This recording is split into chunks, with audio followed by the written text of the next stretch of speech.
Hello, je suis ravie de vous retrouver pour un nouveau bilan du mois, pour le mois d'octobre. Et ma foi, c'était un très gros mois puisque j'ai lu 9 romans et... je viens de compter pourtant. Et 5 BD. Donc c'est dire à quel point. Mais en plus quand j'ai revu tout ce que j'avais lu, j'ai l'impression que je les ai lus il y a 3 mois de ça. Donc c'est dingue à quel point le temps passe vite.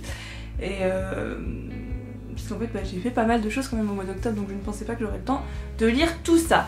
Du coup on va commencer tout de suite, on va commencer avec tout ce qui est graphique, comme ça après je passerai au roman parce que y a... comme ça on va essayer d'aller vite. Je vous promets rien parce que vous me connaissez, hein. Mais on va passer tout de suite au BD. Du coup j'ai lu le tome 1 de la saga de Tim Probert, donc Lightfall, la dernière flamme, publié aux éditions Gallimard, bande dessinée.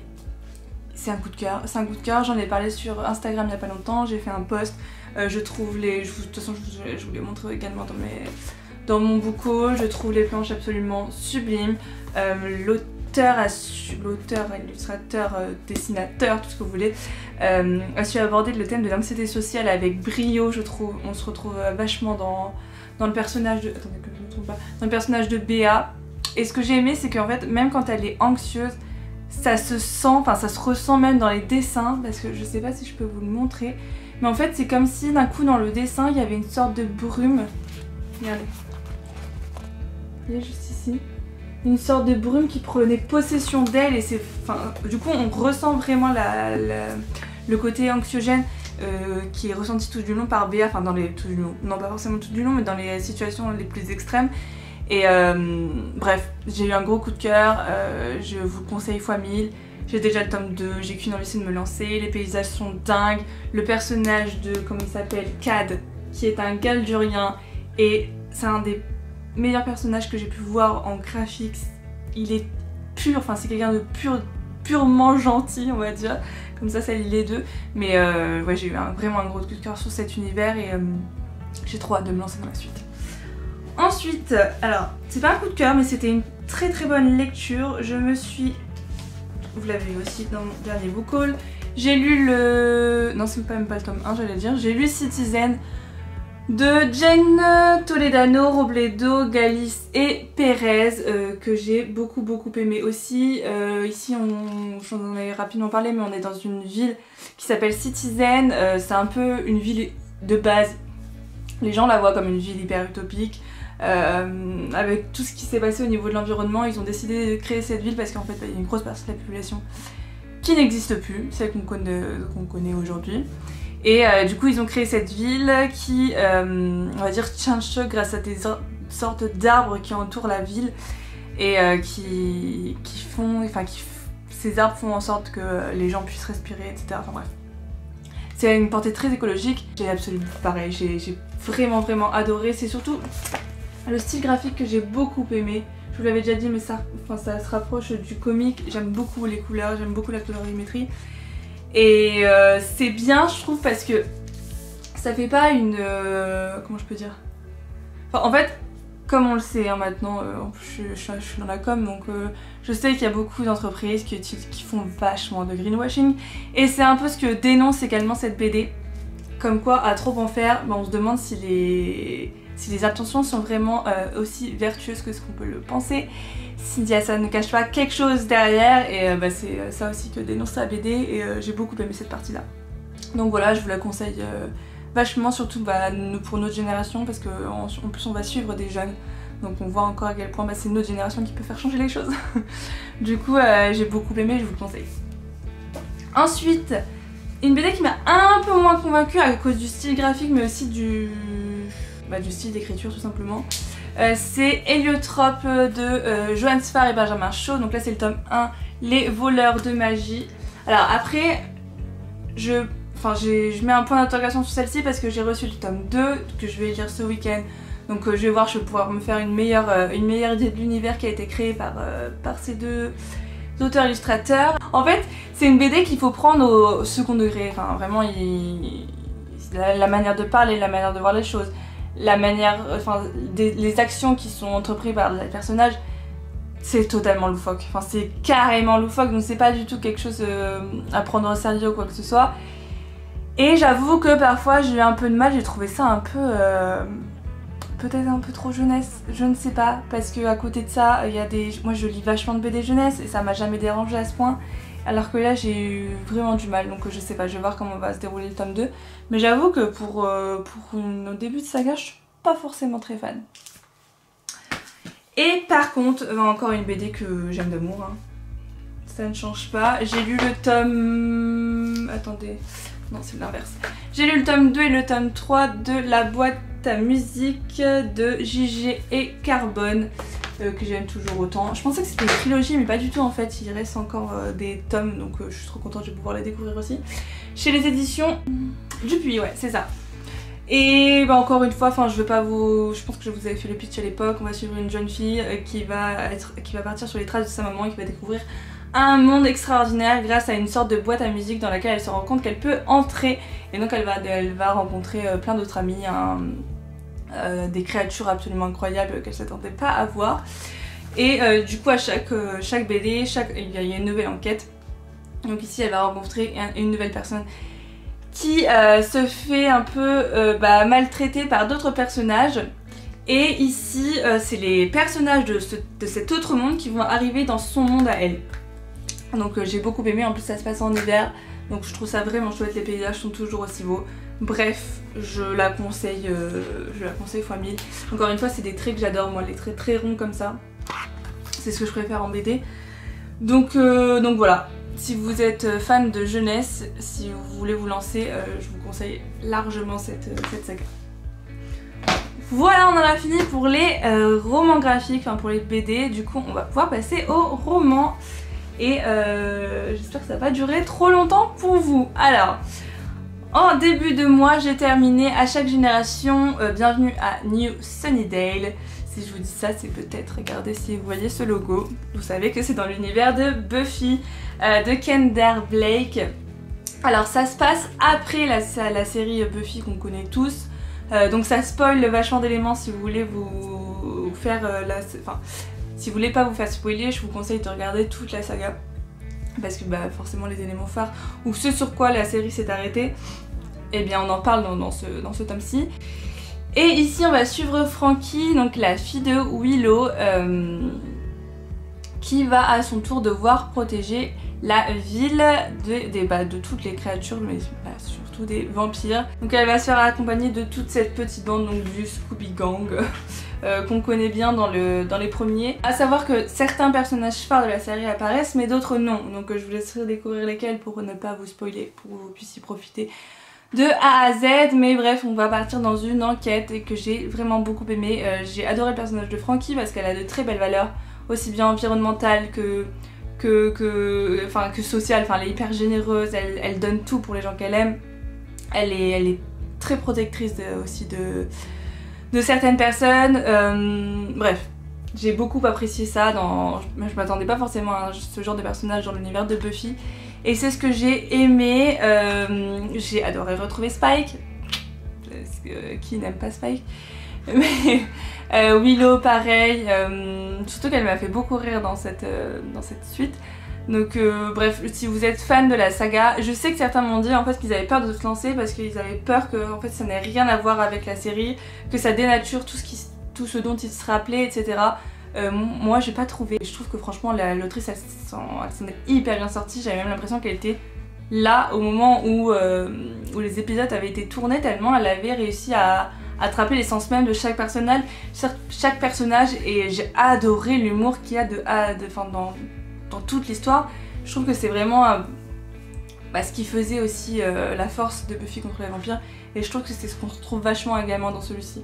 Donc pour moi ça l'a totalement fait. Après je comprends que certains n'osent pas parce que c'était vraiment leur série coup de cœur à l'époque, mais je trouve le meilleur moyen pour se faire une idée c'est de se lancer, donc n'hésitez pas, et puis vous m'en direz des nouvelles si c'est le cas. Ensuite j'ai terminé une saga, j'ai terminé Prince captif de C.S. Paca. Alors celui-ci il est tout petit parce qu'en fait, en plus il est encore plus petit parce qu'il y a même une nouvelle, donc il fait, voilà.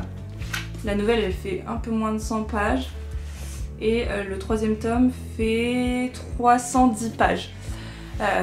Donc c'était une belle fin, mais j'ai trouvé ça peut-être même trop simple. une trop belle fin, vous voyez ce que je veux dire? Parce que bah je pense qu'à un moment donné, arrive au troisième, tu sais ce qui arrive, enfin tu sais ce qui va arriver et en fait j'ai trouvé ça vachement décalé dans un monde où dans le premier tome tout est aussi violent, mais vraiment, et que ça se finisse comme ça. Ok. Je trouvais qu'il y avait un trop gros décalage entre le premier tome et le troisième tome. Et c'est dommage parce qu'on est vachement focus sur l'histoire d'amour, bien sûr, et beaucoup moins sur les complots politiques, et c'est ce que j'avais vraiment beaucoup aimé dans le tome 2, et je trouve qu'on le perd un peu dans ce tome 3. Et la nouvelle, franchement, elle m'a pas apporté grand chose parce que bah... en fait, les resuivre encore une fois dans une... Enfin, et dans un approfondissement de leur histoire d'amour, en fait, c'est pas ce que je recherche. Donc clairement, ça va, on va dire que c'était une bonne saga, mais c'était pas non plus incroyable. J'ai mis, je crois, sur ma note finale de Instagram, enfin de Bookstagram, j'ai mis 3,25 sur 5, quelque chose comme ça. On va dire que le tome que je préférais, c'était le tome 2.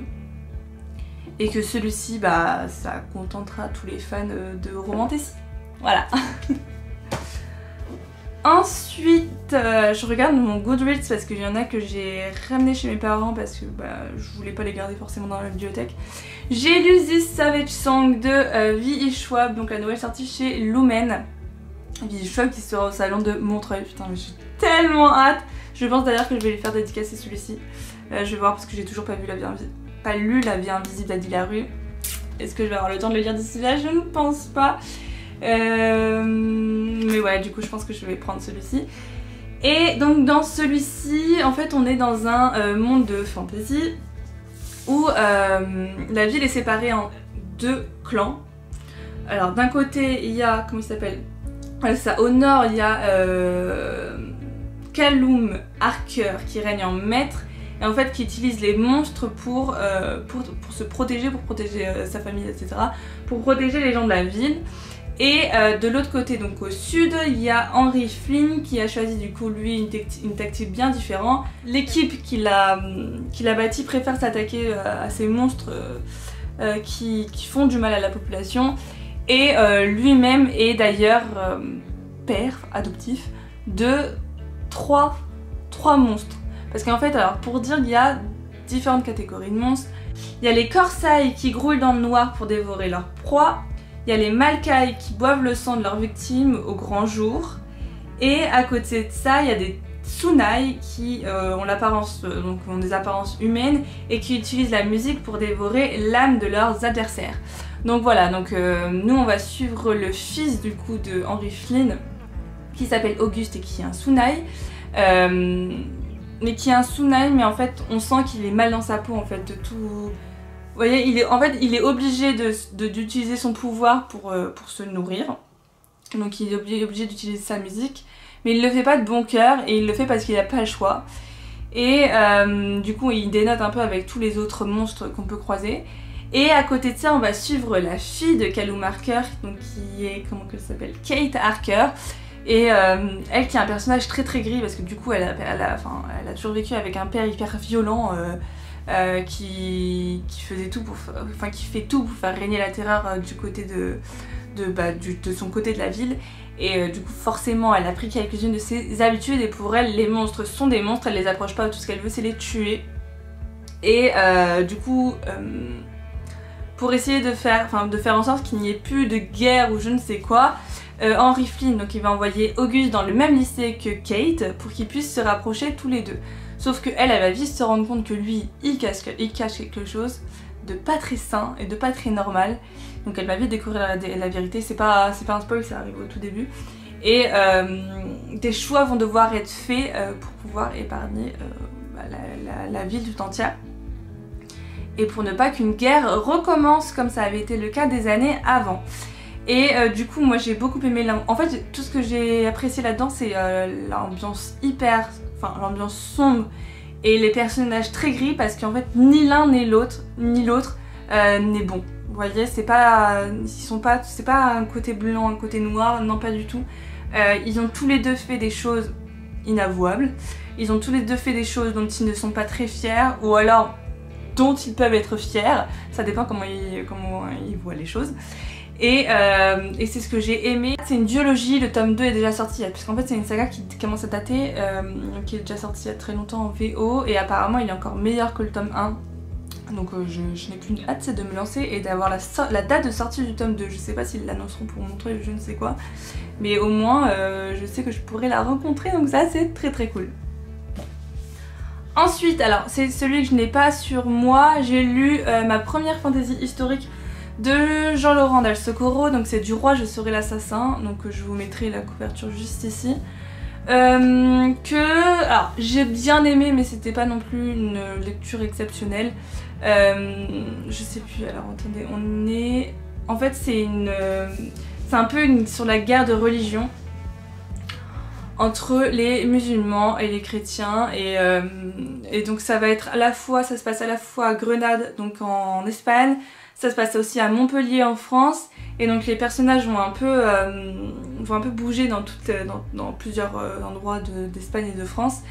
Et en fait nous on va suivre un frère et une sœur qui sont élevés par un père, comment je peux dire, je le hais, qui sont élevés par un père un peu tyrannique, on va dire, qui a 3 enfants, donc dont ses frères et sœurs, mais ils ont aussi une petite sœur.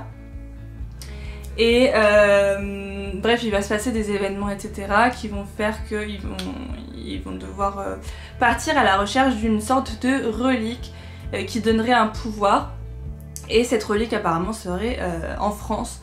Du coup, ce frère et cette sœur vont devoir partir à la recherche de celle-ci sous l'ordre un peu de leur père.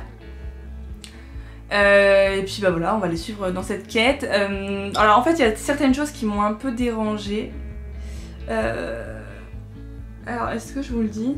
Je sais pas si je vous le dis.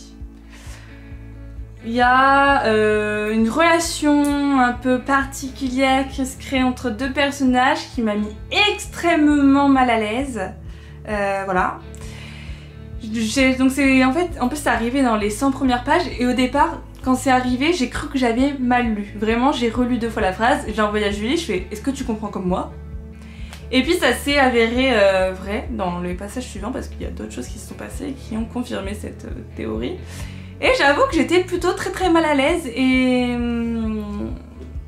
bref. Donc ça m'a un peu ralenti dans ma lecture. Après il fait quoi? Je crois qu'il fait 300 pages, quelque chose comme ça, donc il se lit très rapidement. On s'attache bof, j'ai du mal à m'attacher au personnage, mais je sais que c'est dans un plus grand univers de Jean-Laurent Del Socorro, d'un autre de ses livres, je ne sais plus comment ça s'appelle. J'essaierai de vous retrouver et de vous mettre ici. Alors je ne pense pas que je lirai cette saga parce que ça m'intéresse pas plus que ça. Après c'était une chouette découverte de me lancer dans de la fantasy historique, parce que c'est un genre que je lis absolument jamais, et en soi là j'ai beaucoup aimé La plume de Jean-Laurent Del Socorro, donc si vous souhaitez découvrir une fantasy historique, pourquoi pas commencer par celle-ci, surtout que c'est un one shot celui-ci. Ensuite pareil, un autre livre que je n'ai pas parce que j'ai décidé de ne pas le garder, parce que c'était une grosse déception, c'est Ce qu'il nous faut retrouver de comment il s'appelle, Joanne E. Donc c'est chez les éditions Lumen. Comment dire, alors ça, je vais aller rapidement dessus parce que comme c'est pas forcément un livre qui m'a plu, j'ai pas forcément envie d'en parler tant que ça. Ici on est dans un monde un peu futuriste. En fait on va suivre 2 sœurs, il y en a une qui est dans une sorte de cité dans le ciel, cité-ciel, je sais pas comment dire. J'ai un peu dans la tête la passe miroir là, mais pas du tout. Et qui est à fond portée sur la technologie, où les gens, alors soit ils peuvent vivre leur vie normalement, mais ils ont aussi un autre moyen technologique qui leur permet de se parler dans un autre monde virtuel, de se retrouver dans cet autre monde. Bref, ils sont hyper avancés dans tout ce qui est technologie. Et de l'autre côté on va suivre la sœur de cette fille, donc c'est ça, je me demande si c'est pas sa sœur jumelle, non c'est peut-être sa petite sœur je crois, qui est, non c'est sa grande sœur, oh je sais plus de quel côté, qui est sur une île déserte, toute seule, elle est pas vraiment toute seule, elle a un espèce de robot qui l'accompagne. On sait pas, elle non plus ne sait pas ce qu'elle fait sur cette île toute seule, elle ne comprend pas, elle se souvient juste qu'elle a une sœur et qu'elle veut absolument la retrouver. Et de l'autre côté, il y a également l'autre sœur qui sait que sa sœur a disparu, mais personne ne sait où elle est. Et elle veut à tout prix bien sûr la retrouver également. Et en fait, je n'ai pas compris grand chose à ce récit. J'ai été déboussolée tout du long. Je trouve que l'autrice a vouloir en mettre un paquet ou à vouloir nous perdre. Mais en fait, elle nous a carrément perdu tout du long, vous voyez. Je pense qu'elle faisait exprès au début pour nous laisser des petits indices par-ci par-là, pour essayer de nous induire vers un chemin, puis vers un autre, non. Et finalement, bah, ça m'a totalement perdue. Je ne comprenais rien à ce qui se passait. Je voyais pas du tout où elle voulait en venir. Et puis finalement, arrivé le final, je me suis dit, tout ça pour ça. Voilà, non, j'ai pas du tout adhéré. C'est un côté un peu SF. C'est vraiment pas ce que je conseille en SF. En young adulte, je trouve que même Aurora Squad, le premier tome, est beaucoup mieux. C'est pas le même genre parce que ça se passe pas sur notre planète. Mais ça a pas fait pour moi. Même le côté environnemental, etc., ça aurait pu être chouette, mais je trouve que c'était pas dénoncé de la bonne façon. Donc voilà, on va dire que c'était une lecture bof et que je l'ai lu, mais que j'aurais pu m'en passer. Voilà. Ensuite, j'ai lu le troisième tome donc, de Dynasty, donc je vous remettrai la couverture juste ici parce que je fais que de le montrer depuis 2 mois là, c'est bon, je pense que vous en avez marre. Pareil, je vais pas passer 10 ans dessus, c'était, j'allais dire une belle fin de trilogie parce que vous savez qu'il y a encore une suite de saga. Parce que le tome 4 est déjà sorti, mais on suit une autre sœur. J'ai adoré, je suis triste de les laisser partir un peu parce que je sens que ça va pas être la même chose avec Catalina, donc la petite sœur du personnage principal que l'on suit dans Dynasty. Encore une fois, j'adore cette famille, je me suis trop attachée à eux. Bref, c'était une bonne fin et je vous conseille encore une fois cette saga parce que je trouve qu'elle est trop peu connue. Et si vous voulez, j'ai été faire un réel à esthétique sur mon Instagram pour donner un peu envie aux gens de se lancer parce que voilà, je trouve qu'elle passe pas assez. Ensuite, j'ai lu Seul un monstre de Vanessa Len, toujours aux éditions Lumen, donc c'est le tome 1. Et c'était une bonne lecture, mais sans plus. Je pense que j'en attendais un peu trop, mais en même temps, j'avais vu passer les avis VO qui n'étaient pas non plus très dithyrambiques, donc je savais un peu à quoi m'attendre. En fait, ce qui m'a un peu ralenti dans mon rythme de lecture, c'est que en fait, j'ai eu du mal à rentrer dans le livre pendant les 150 premières pages. Je m'attachais pas au personnage principal, d'ailleurs je me suis pas attachée au personnage principal, ni aux personnages secondaires qui tournent autour d'elle. Après c'est dommage parce que je trouvais que l'intrigue en elle-même était vraiment chouette, que c'était une bonne idée. Parce que ici, du coup on va suivre Joanne Chang-Hunt, qui vit à Londres avec sa famille et sa mère, etc. En fait, ça a une famille un peu spéciale. Et en fait, du jour au lendemain, il va se passer un phénomène étrange avec un monsieur. Parce qu'en fait, elle va toucher l'arrière de son cou. Et d'un coup, en une seconde, elle est passée de 10h du matin à 21h du soir, dans la même journée. Voilà, mais juste en touchant cette personne derrière son cou. Du coup, elle va pas comprendre ce qui se passe. Elle va être hyper alertée, normal. Elle va aller voir sa grand-mère et sa grand-mère va lui expliquer qu'elle est un monstre. Et en fait, les monstres de cette famille, je déteste ce mot, mais la race de monstres que l'on connaît dans cet univers, en fait, a pour habitude de voler le temps des gens pour pouvoir voyager dans le temps.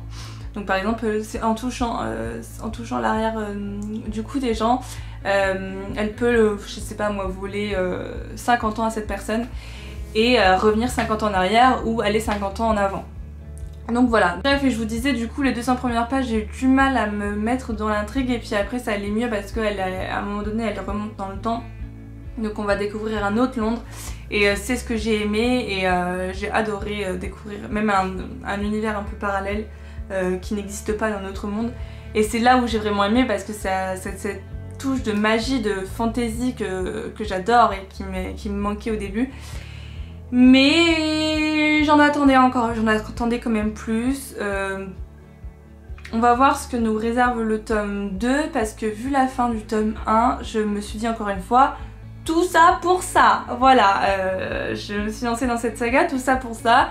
et puis t'as pas vraiment d'explication, etc. Donc bref, on verra bien comment ça va être amené dans le tome 2, mais j'espère que ça va, j'espère que ça va remonter un peu mes espérances, parce que je pense que j'en avais un peu trop. Ensuite, j'ai lu le tome 1 d'une saga qui était déjà sortie à l'époque chez Hachette Roman, mais qu'ils avaient arrêté au tome 1. En fait, finalement, ils ont sorti le tome 2 et ils ont réédité le tout. Donc, c'est la saga Grace and Fury. Donc, ça, c'est le tome 1, Fleur de fer de Tracy Bangart. Pareil, que j'ai bien aimé, mais sans plus non plus. Je pense que ça va être un 3,25, quelque chose comme ça. Ici on est dans un monde de fantasy où en fait on va suivre deux sœurs dans un monde où les femmes n'ont aucun pouvoir, mais vraiment aucun. Elles ne peuvent pas lire, elles ne peuvent pas sortir, elles ne peuvent rien faire sans l'autorisation des hommes. Donc voilà. En fait un jour il y a la sélection des grâces. Donc les grâces ce sont des filles qui sont choisies par le peuple, etc. pour pouvoir devenir un peu les femmes du prince héritier. Donc il y a 3 grâces au final qui sont choisies à la fin, sur toutes celles qui ont été sélectionnées en tout.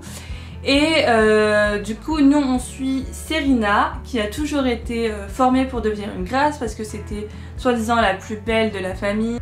Et à côté de ça il y a Nomi qui a toujours, donc sa sœur, qui a toujours été là pour servir Serena. Donc parce qu'elle savait qu'en fait elle suivrait sa sœur quoi qu'il arrive au palais en tant que servante. Sauf que le jour de la sélection, finalement, c'est Nomi qui est choisie en tant que grâce et Serena est envoyée en prison. Voilà, pour quelque chose qu'elle a fait ou pas.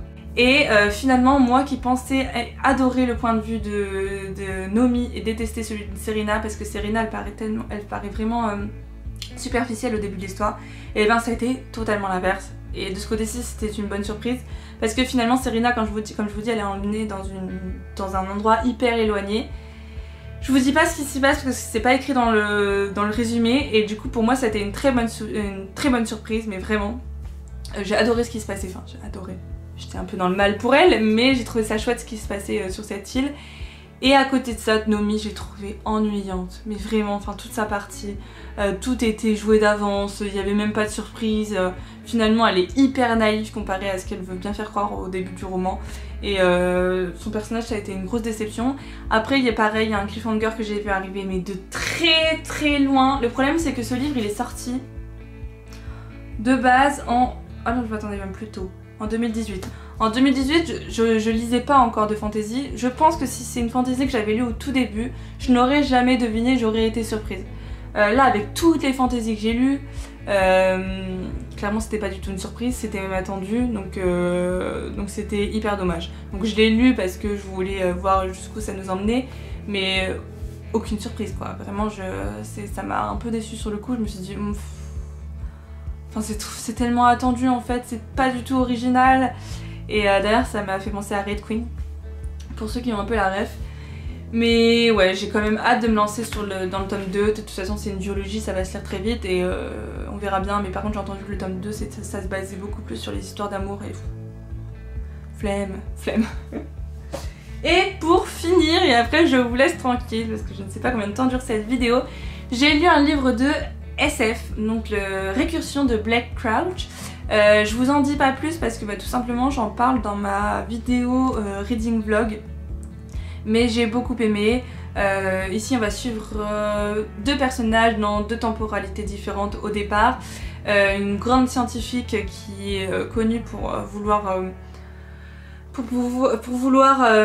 éradiquer la maladie d'Alzheimer, et un enquêteur qui va se rendre compte qu'en fait il y a de plus en plus de suicides à cause d'une maladie qui s'appelle le syndrome des faux souvenirs. Donc du coup il va commencer à enquêter et puis finalement ces 2 points de vue vont se rejoindre et ces 2 personnages également vont se rejoindre et on va enquêter un peu sur tout ça. Vous l'avez vu, c'était une très bonne surprise, j'ai beaucoup aimé.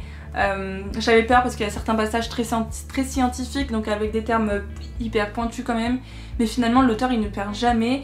C'est très accessible comparé à ce que je pensais, donc en fait j'ai juste hâte, c'est de me lancer dans Dark Matter, c'est ça, toujours chez les éditions J'ai lu, qui est un autre one shot de cet auteur, parce que je pense que j'aimerais beaucoup Donc voilà, je n'ai absolument plus de salive. Mais j'espère que cette vidéo vous aura plu, j'espère que je vous aurai donné envie de lire certains de ces livres. N'hésitez pas à me dire si vous en avez déjà découvert certains et lesquels, quelle a été votre lecture préférée du mois d'octobre. Comme d'habitude on termine avec un emoji. Bon, je ne vais pas être très originale pour cette vidéo, mais mettez-moi des emojis livres, etc. Pile à livre. Ce genre de choses, je sais qu'il y en a dans les emojis, donc ce sera simple. Et puis moi je vous fais de gros bisous et je vous dis à bientôt pour une nouvelle vidéo. Bye bye.